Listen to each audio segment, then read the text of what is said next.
आप सब। तो आज की इस वीडियो में मैं आप सभी बच्चों को क्लास 11th पॉलिटिकल साइंस यानी कि राजनीतिक शास्त्र के टॉप 40 एमसीक्यू बताऊंगा जो आपके एग्जाम में पेपर में यहाँ पे पूछे जाएंगे। तो चलिए इन सवालों को शुरू करते हैं। वीडियो पसंद आता है तो वीडियो को लाइक और चैनल पर अगर आप न्यू आए तो चैनल सब्सक्राइब करके ऑल पे क्लिक कर लीजिए ताकि इसी प्रकार हर वीडियो का नोटिफिकेशन आपको हमारे चैनल पर मिलता रहे।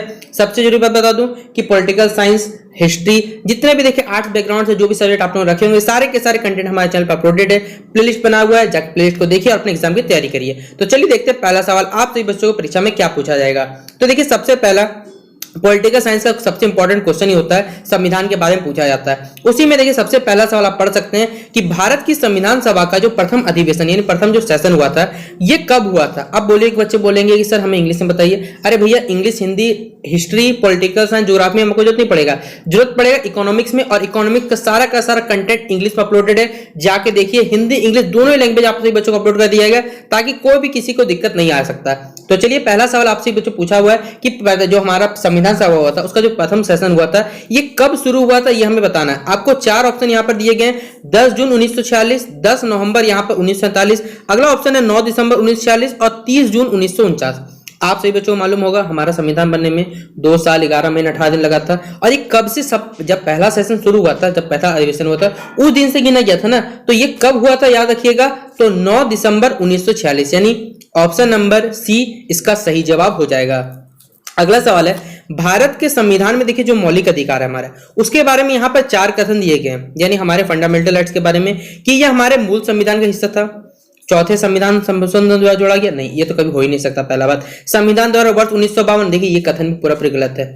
अगला है 42वां संविधान संशोधन, नहीं ये भी गलत है। देखिए तो यहां पर तो बोल ही दिया कि 3 कथन गलत हो गया, तो कौन ऑप्शन बचता आप खुद बताइए। तो ऑप्शन नंबर ए क्या हो जाएगा, ये हमारे मूल संविधान का हिस्सा था। ऑप्शन नंबर ए क्या कर लीजिएगा, टिक सही जवाब कर लीजिएगा। अगला है वर्तमान में भारतीय नागरिकों को कितने मौलिक अधिकार प्राप्त है। देखिए जब हमारा संविधान निर्माण हुआ था आप सभी बच्चों को मालूम होगा संपत्ति का अधिकार यानी राइट टू प्रॉपर्टी क्या था, एक इसका पार्ट था। लेकिन राइट टू प्रॉपर्टी को देखिए हटा दिया गया, उसके बाद हमारे पास टोटल अभी 6 मौलिक अधिकार हमारे बचे हुए हैं। तो ऑप्शन नंबर क्या हो जाएगा, 6 इसका राइट आंसर आप लोग टिक कर लीजिएगा। अगला सवाल है एकल संक्रमणीय मत प्रणाली को किसने परिष्कृत किया था, GDH कोल ने। अगला ऑप्शन है आपसे बच्चों से पूछा हुआ यहाँ पर लॉर्ड जेम्स ब्राइस ने। अगला ऑप्शन है हमारे पास AV डाइसी ने, या फिर अगला ऑप्शन है हमारे पास थॉमस हेयर ने। 4 ऑप्शन यहाँ पर आपको दिए गए, बताना है कि एकल संक्रमणीय मत प्रणाली को किसने यहाँ पर परिष्कृत किया था। तो उनका नाम याद रखिएगा, थॉमस हेयर। ऑप्शन नंबर क्या टिक कर लीजिएगा, डी नंबर इसका सही जवाब टिक करिएगा। अगला सवाल है आपसे बच्चों के लिए कि छोटे मोटे दलों के लिए कौन सी प्रतिनिधित्व प्रणाली उपयुक्त होती है, प्रादेशिक प्रतिनिधित्व प्रणाली, व्यावसायिक प्रतिनिधित्व। देखिए व्यावसायिक तो होगा नहीं, प्रादेशिक किसी प्रदेश का होता है, लेकिन छोटे मोटे जो दल होते हैं उसको प्रतिनिधित्व करने प्रणाली क्या होता है, उसे कहा जाता है, याद रख लीजिएगा, आनुपातिक प्रतिनिधित्व प्रणाली। ऑप्शन नंबर सी क्या हो जाएगा इसका राइट आंसर टिक कर लीजिएगा आप लोग। अगला सवाल है निम्नलिखित में से हमारे देखिए देश में, हमारे संसद में सिर्फ एकमात्र मनुष्य है जो क्या कर सकते हैं, मृत्यु दंड पर क्षमादान की उन्हें शक्ति दी गई है और वो भारत के प्रथम नागरिक भी होते हैं। आपको मालूम होगा क्या, आप कमेंट बॉक्स में आप लोग बताइए कि भारत के प्रथम नागरिक किन्हें माना जाता है, राष्ट्रपति जी को, राज्यपाल को, राष्ट्रपति एवं राज्यपाल दोनों को, या फिर सर्वोच्च न्यायालय के जो मुख्य न्यायाधीश होते हैं, ठीक है, CJI ऑफ इंडिया। क्या आप बता सकते हैं कि किन्हें कहा जाता है हमारे देश के प्रथम नागरिक। फिलहाल इस सवाल का जवाब क्या होगा आप लोग जानते होंगे, एक ही आदमी पास है अधिकार, तो वो कौन है, भारत के राष्ट्रपति। इन पे देखिए महाभियोग का क्या प्रक्रिया चल सकता है, लेकिन इन पे कोई ऐसी बेसिकली कार्रवाई जल्दी नहीं हो सकती। क्षमादान, मृत्यु दंड माफ करने का अधिकार इन्हीं के पास है। तो ऑप्शन नंबर ए हम लोग सही जवाब टिक कर लेंगे। अगला है भारत के राष्ट्रपति का चुनाव कितने वर्षों के लिए होता है। सब बच्चा जानता है, कोई गलत नहीं करेगा। अभी हाल ही में हमारे राष्ट्रपति जी बने श्रीमती द्रौपदी मुर्मू जी, उन्हों के द्वारा देखिए अभी मालूम होगा कितने साल बाद ये चुनाव हुआ है। तो ये जो चुनाव हुआ है ये कितने साल बाद हुआ है, 5 साल। ऑप्शन नंबर क्या हो जाएगा, सी नंबर इसका आप लोग सही जवाब टिक करिएगा। देखिए अभी करंट न्यूज से भी जुड़िएगा ना तो आप लोग सभी सवालों को खुद ब खुद बनाते चलिएगा। अगला है हमारे पास राज्यपाल किसके प्रति उत्तरदायी होता है, क्या प्रधानमंत्री के प्रति। आप बोलिए राज्यपाल राज्य से जुड़ा होता है तब तो उसे कह सकते हैं हमारे चीफ मिनिस्टर से जुड़ा, लेकिन नहीं, जो राज्यपाल होते हैं याद रखिएगा वो राष्ट्रपति के क्या होते हैं, उत्तरदायी होते हैं। कोई भी जवाब दें तो राष्ट्रपति को जवाब देंगे। तो ऑप्शन नंबर क्या हो जाएगा, राष्ट्रपति यानी कि president of India. Option number B सही जवाब हो जाएगा। फिर अगला है भारत को राष्ट्रपति बनने के लिए एक उम्र सीमा होती है न्यूनतम, सबसे कम वो कितनी होनी चाहिए। तो देखिए सब अलग अलग है, कम से कम भारत का राष्ट्रपति बनने के लिए एक उम्र होना चाहिए, वो है 25 साल। मिनिमम 25 साल आपको कम से कम चाहिए तो ही आप देश के प्रधानमंत्री बन सकते हैं, वरना आप तो नहीं बन सकते। तो ऑप्शन नंबर क्या हो जाएगा, 25 वर्ष इसका राइट आंसर हो जाएगा। फिर अगला हमारे पास, भारत में लोकसभा का जो अध्यक्ष होता है, यानी जिसे हम लोग स्पीकर कहते हैं, उसे मनोनीत किया जाता है, चयनित किया जाता है, निर्वाचित किया जाता है या फिर नियुक्त किया जाता है। तो देखिए जो लोकसभा के अध्यक्ष होते हैं उनका जो अभी कह सकते हैं ओम बिरला जी है, उनका जैसे मान लीजिए चयन हुआ है, उनका किस प्रकार हुआ, उन्हें मनोनीत किया गया है, चयनित किया गया, किस प्रकार वो आए हैं यहाँ पर, तो उनको देखिए चयनित किया गया। तो ऑप्शन नंबर क्या हो जाएगा, चयनित किया जाता है, इसका राइट आंसर होगा। फिर अगला है, और ये सवाल देखिए गणपूर्ति वाला, ये तो कॉम्पिटिशन एग्जाम में सबसे ज्यादा पूछे जाने सवाल है, एकदम वीवीआई प्रश्न कर लीजिए कि विधानसभा की गणपूर्ति कुल संख्या का कितना हिस्सा होती है, 1/4, 1/5, 1/5, 1/8, 1/10। तो विधानसभा की देखिए जो गणपूर्ति यानी कोरम जिसे हम लोग कहते हैं इंग्लिश में, इसकी कुल संख्या कितना हिस्सा चाहिए, तो याद रखिएगा 1/10। तो ऑप्शन नंबर क्या होगा बच्चों, ऑप्शन नंबर डी क्या कर लीजिएगा आप लोग, टिक कर लीजिएगा सही जवाब। अगला सवाल है 12 नंबर हमसे पूछा हुआ है कि किसी राज्य के विधानसभा में सदस्यों की न्यूनतम संख्या कितनी, मतलब कम से कम मिनिमम कितना होना चाहिए, 30, 40, 60 या 75। तो मिनिमम याद रखिएगा कितना होना चाहिए, तो 30 होता है। और असम में सिक्किम में लगभग 40 से ऊपर सीट है वहां पर। तो ऑप्शन नंबर क्या हो जाएगा, 30, इसका क्या कर लीजिएगा आप लोग, 30 सॉरी बच्चों, ऑप्शन नंबर सी 60 क्या हो जाएगा, इसका राइट आंसर हो जाएगा ऑप्शन नंबर सी। ठीक है। फिर राज्य सरकार को कानूनी मामलों में सलाह देने के कौन अधिकृत होता है, तो जो महाअधिवक्ता होता है वही क्या करता है, राज्यसभा को कानूनी मामलों में यहाँ सलाह देने का अधिकृत किया जाता है। तो ऑप्शन नंबर क्या होगा, सी नंबर इसका राइट आंसर हो जाएगा। अगला सवाल आपसे बच्चों से पूछा हुआ है कि भारत में न्यायिक पुनरीक्षण की शक्ति का प्रयोग कौन करता है, केवल सर्वोच्च न्यायालय कर सकता है, भारत के क्षेत्र के सभी न्यायालय कर सकते हैं, सर्वोच्च न्यायालय उच्च न्यायालय कर सकते हैं, या भारत के राष्ट्रपति। तो देखिए जो न्यायिक पुनरीक्षण की शक्ति ये किसे अधिकार है, तो ये उच्च न्यायालय को भी अधिकार है, साथ साथ सर्वोच्च न्यायालय दोनों को अधिकार दिया गया। तो ऑप्शन नंबर क्या हो जाएगा, सी नंबर इसका सही उत्तर हो जाएगा। किसने कहा कि भारतीय संविधान अर्धसंघात्मक है, और ये सवाल देखिए इंपॉर्टेंट है क्योंकि ये कथन वाला सवाल हमेशा एग्जाम में पूछा जाता है, डीसी ओसू के द्वारा, एमपी पायली के द्वारा, आइविर जोनस के द्वारा, या फिर केसी वियर के द्वारा।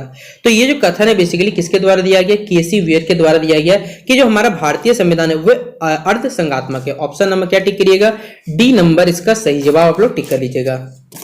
अगला सवाल है, देखिए समवर्ती सूची में कुल कितने विषय है। देखिए अभी वर्तमान का डाटा हमें नहीं बताना है, जो जब हमारा संविधान निर्माण हो उस डाटा के अकॉर्डिंग आपको बताना है, क्योंकि एनसीईआरटी के बुक में आपका वही डाटा है, वर्तमान डाटा वो अपडेटेड नहीं हुआ है कम से कम।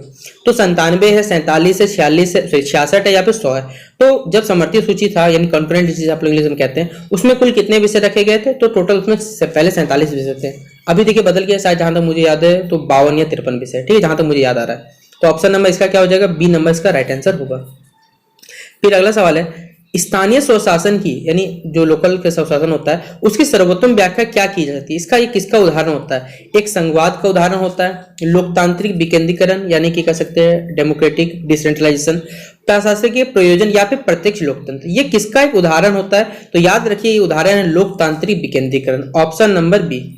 फिर अगला सवाल है, भारतीय संविधान भारत को वर्णित करता है किस प्रकार। हम लोग जानते हैं, अगर आप संविधान देखिए आपने तैयारी की होगी या फिर एनसीईआरटी की बुक पढ़ते हो तो आपने पहले पढ़ा होगा भाग 1 में कि भारत जो है वो एक राज्यों का संघ है, सबसे पहले पढ़ा होगा। तो भारतीय संविधान देखिए भारत किस प्रकार वर्णन करता है कि हमारा जो भारत है वो राज्यों का एक संघ होता है, इसलिए ऑप्शन नंबर क्या टिक कर लीजिएगा, डी नंबर इसका सही उत्तर आप लोग टिक करिएगा।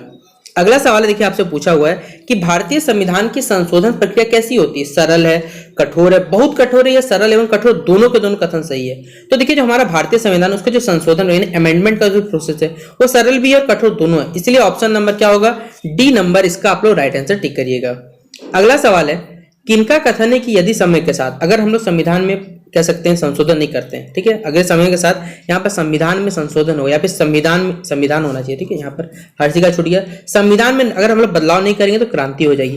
ये कथन सही बोला गया किनके द्वारा, तो एवी डाइसी के द्वारा, लॉर्ड टीवी मैकाले के द्वारा, डब्ल्यू.बी. मुनरो के द्वारा, या एन.ए. पालकीवाला के द्वारा। तो ये कथन है किसके द्वारा दिया गया, तो याद रख लीजिएगा लॉर्ड टी.वी. मैकाले, सिर्फ मैकाले याद रख लीजिएगा, काम आपको यहाँ से भी हो जाएगा।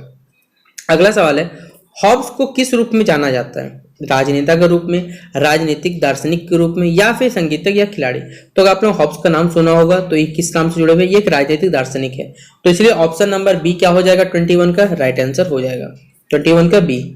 अगला सवाल है आपसे बच्चों से पूछा हुआ है, इनमें से कौन सा राजनेता नहीं है, 4 कथन दिए गए हैं। आपको मालूम होगा रूसो राजनेता है, आपने कार्ल मार्क्स का नाम सुना होगा, ये भी राजनेता है, महात्मा गांधी जी भी नेता है, राजनेता, ये सारे के सारे, इसलिए ये सभी के सभी सही है।